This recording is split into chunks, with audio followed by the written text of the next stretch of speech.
Hi guys. I'm gonna wait for a minute and see if I have any people join. And then I just really wanted to come on tonight and just encourage hope. I want to use a personal story of mine and talk about how this one situation really changed my life, and just I'm hoping to just infuse hope into the atmosphere for all of those that might watch this live tonight, or later on if it stays on and someone watches it later on. I'm just hoping that someone will come along and hear my story and just be hope filled, because this story has a lot of parallels to what is going on in the world right now.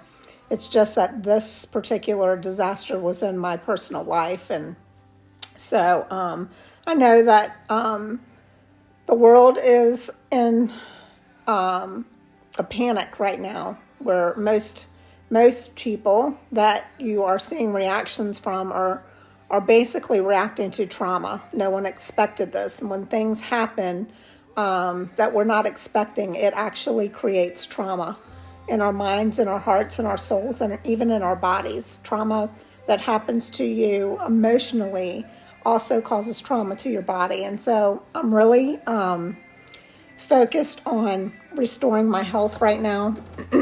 Excuse me. So I'm learning a lot of things about, us being triune beings. We have a body and a soul and a spirit, and they're all intertwined. And so things that happen to us emotionally in our souls affect what's going on in our physical bodies, but also affects what's happening with our spirit. And so I just wanted to hop on tonight and just kind of give some encouragement and some insight, and maybe some instruction on how to look at what's going on in the world right now that we think is so disastrous, and it is. I'm so sorry that so many lives are being lost to this, but there is a way for us to look for the good that is happening right now while people are quarantined at home together and their families. And I recognize that there's some bad that's going on too, but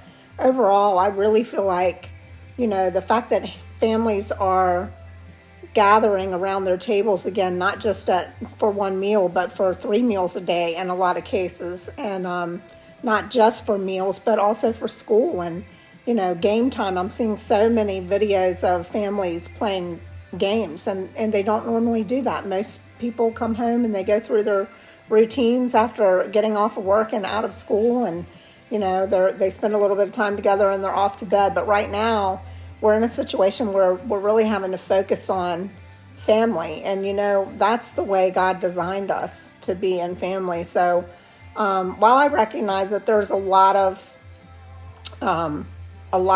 hurt happening right now, a lot of fear out there, a lot of panic, and it's okay to feel those things. It's not wrong to feel those things. Even as a Christian, it's not wrong to feel the panic and to be fearful and to have the wonder. And as Christians, we don't like to use the word worry, but the truth is that initially that's what happens. And then we, as Christians, we take our thoughts captive and bring them to Jesus. And so we don't stay in that. But I recognize that not everyone has that. And so I just wanted to hop on and tell a story about something that happened to me when I was not walking with the Lord.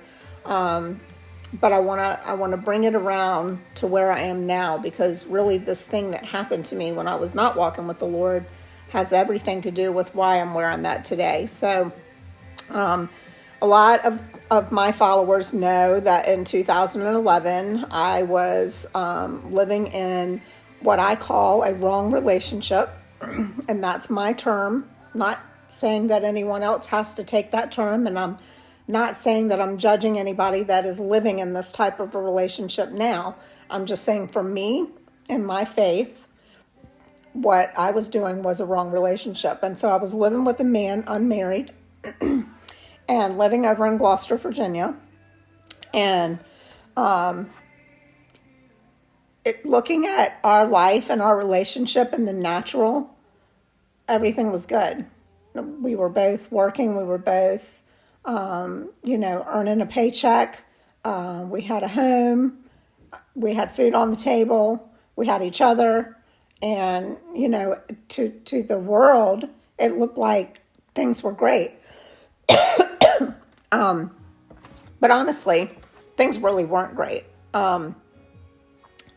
And so anyway, we were living together, and we actually it was a Sunday, and we had just had dinner. We just had barbecue, and we just had dinner, and we were watching a movie, minding our business. It was storming outside, and it was a bad storm, but we had satellite TV, so there was no weather warning or anything, and so there was no warning. I want you to get that part. There was no warning that this event was going to happen to us. And so we're watching a movie, and it was raining, this torrential rain, like this crazy rain, like I've not seen before. Like it looked like somebody was taking buckets and just pouring them over the window. It was raining that hard.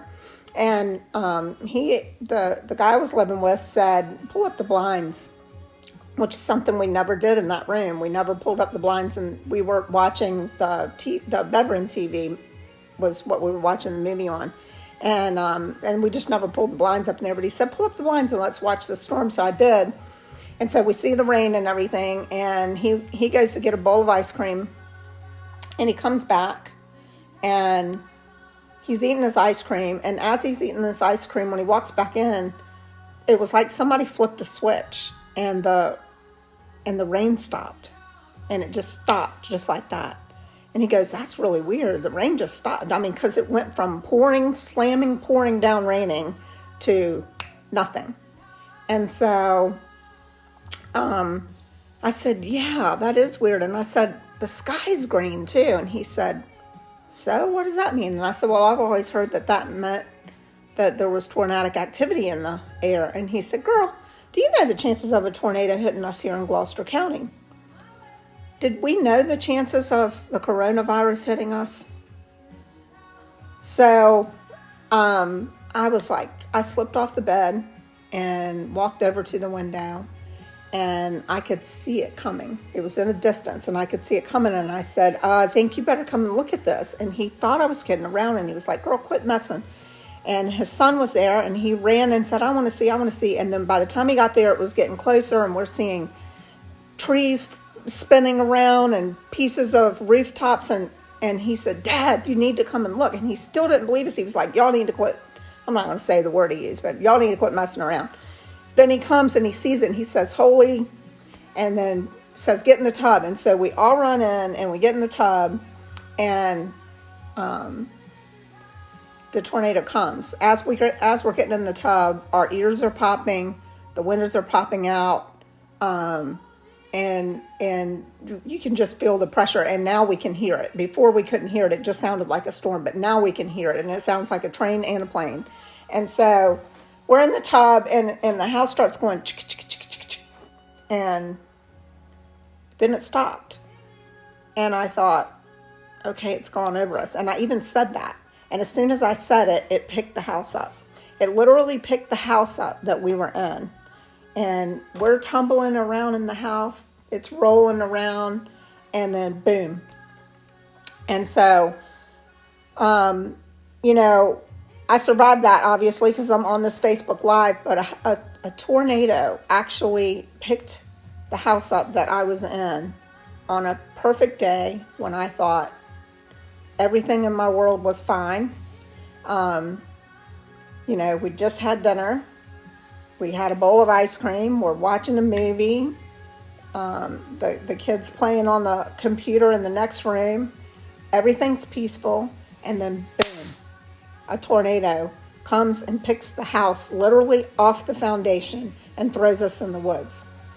So the next day, I am looking at all my stuff strewn all over the lot, the 6-acre lot. I have underwear hanging out of the trees. I have lost everything suddenly. So that was an unexpected event that caused a lot of trauma.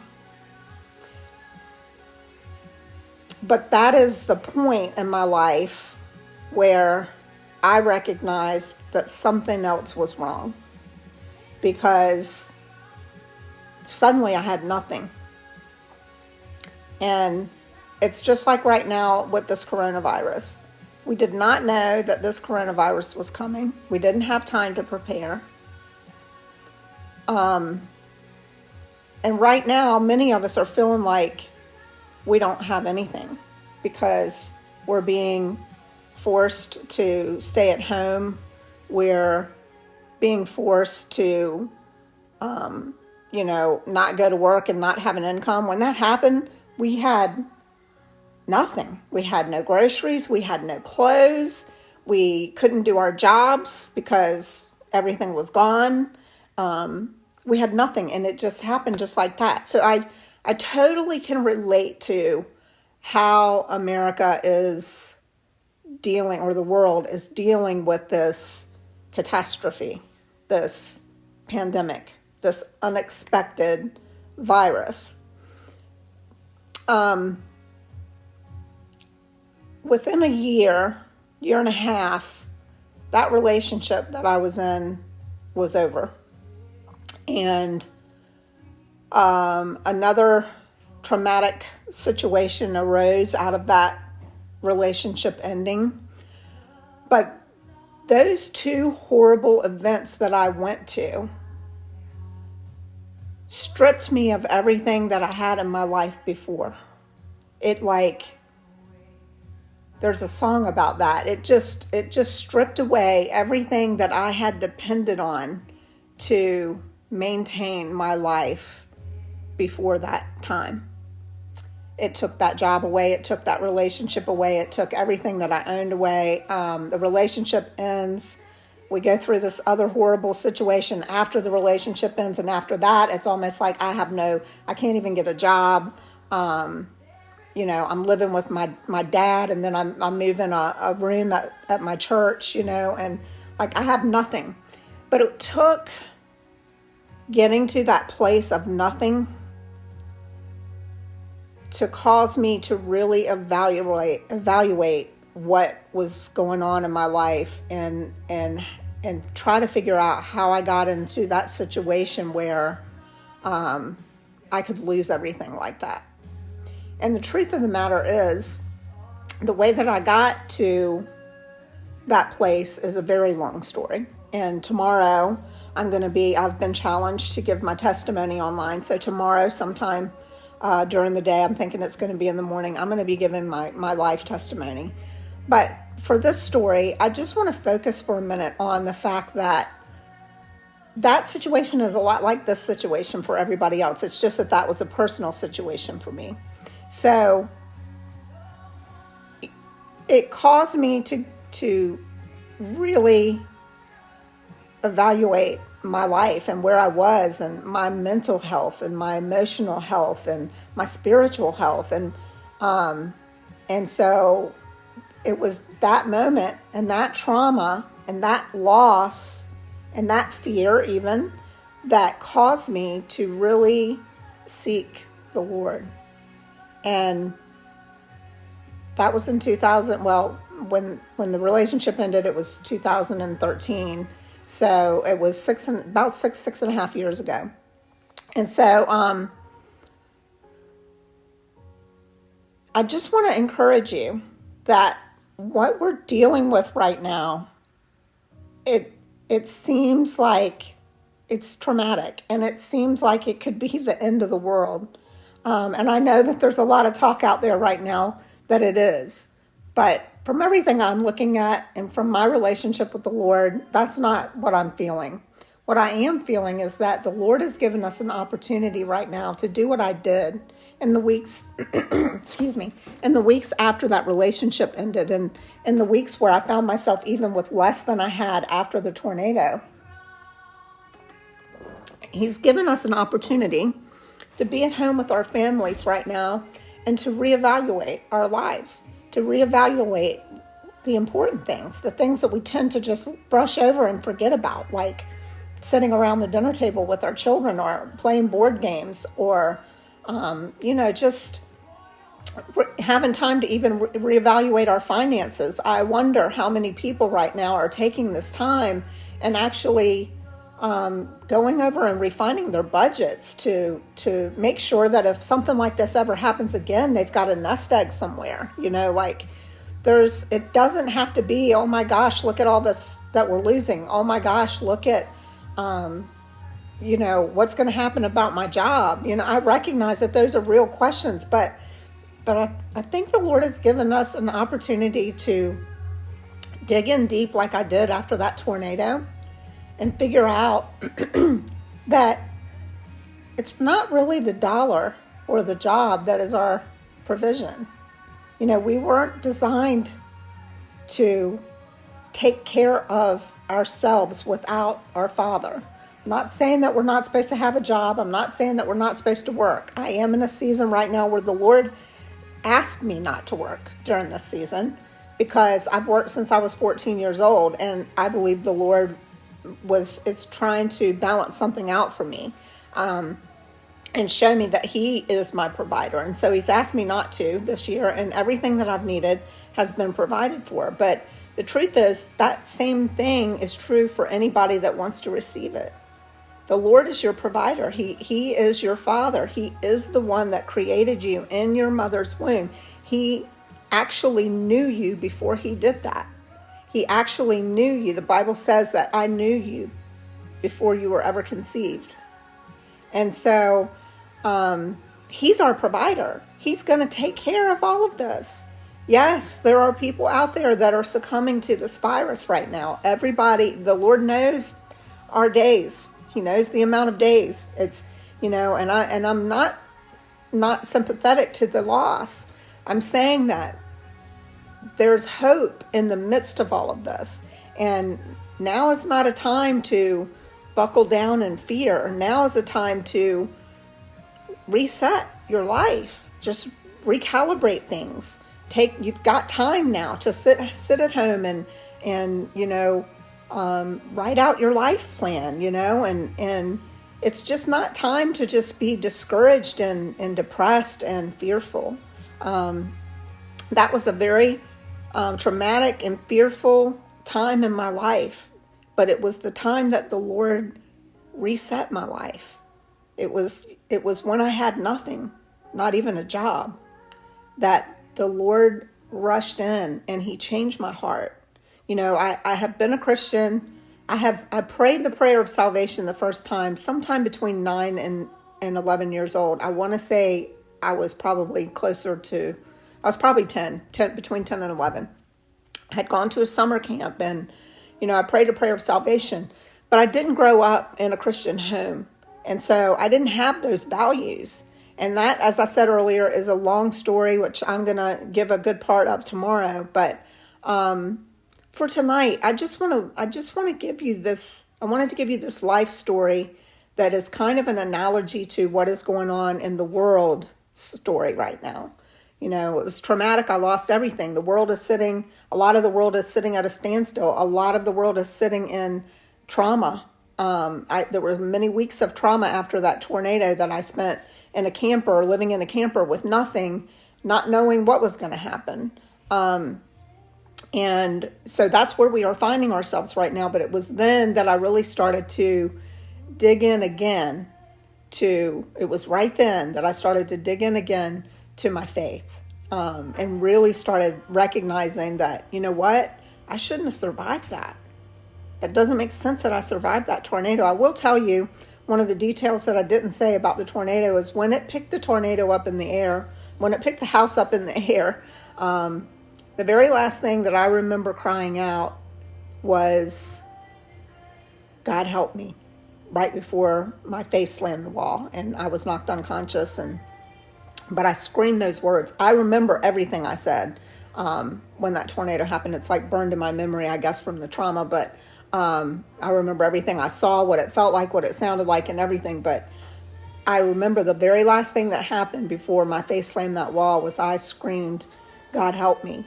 And I know that God did, because I've got pictures and I might post some of them in the comments of this, but I should not have survived that. People don't get picked up in a house and thrown over into the woods and survive it.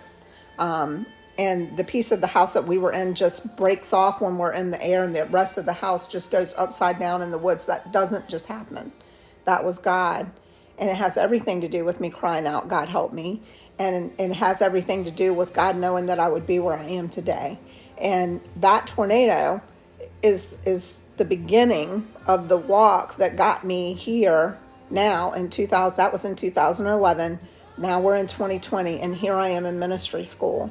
And this is just one of many stories of my life that I'll be able to turn into a testimony. I am turning into a testimony. It is a testimony to share with the world, to cause them to understand and believe that God is real, and He is our strong tower. He is our protection. He is our provider.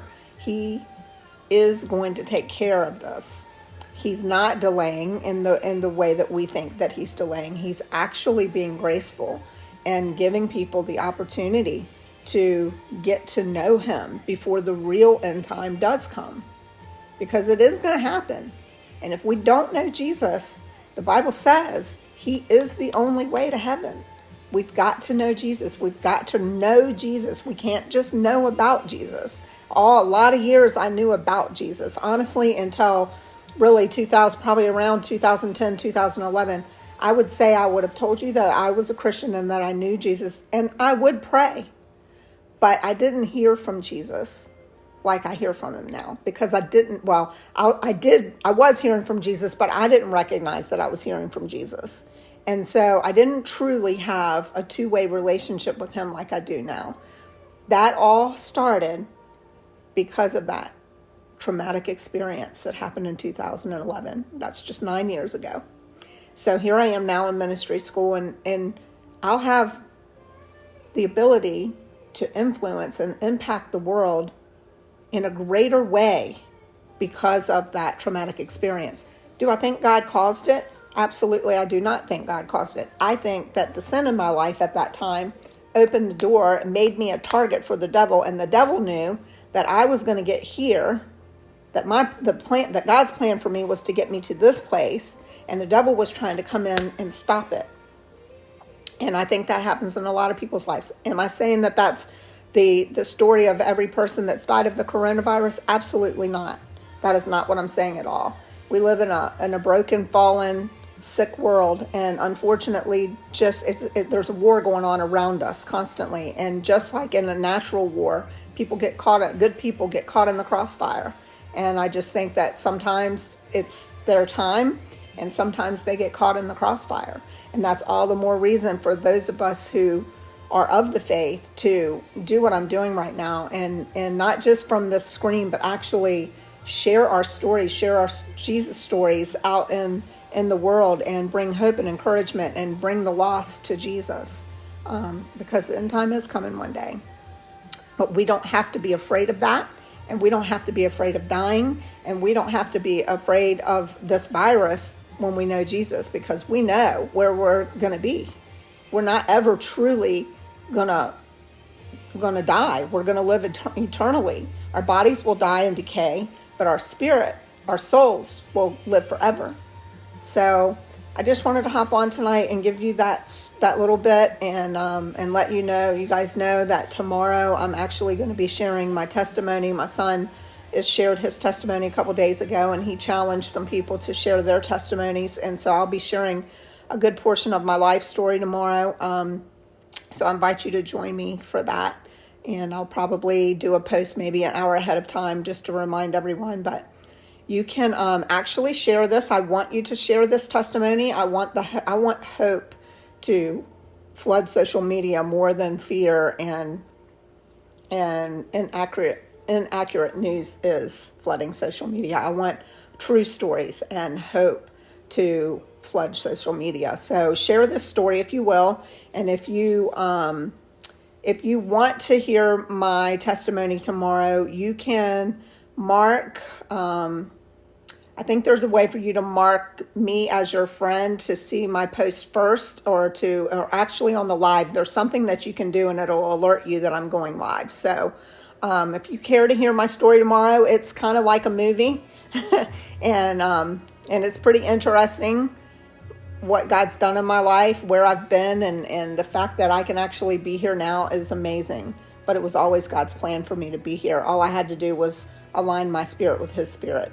And so I'll be sharing more tomorrow. I want you guys to rest peacefully tonight. I'll just want to pray over you right now before I end this Facebook. So Father, I just thank you for all the people that hopped on tonight, those that stayed on, those that will see later on, God.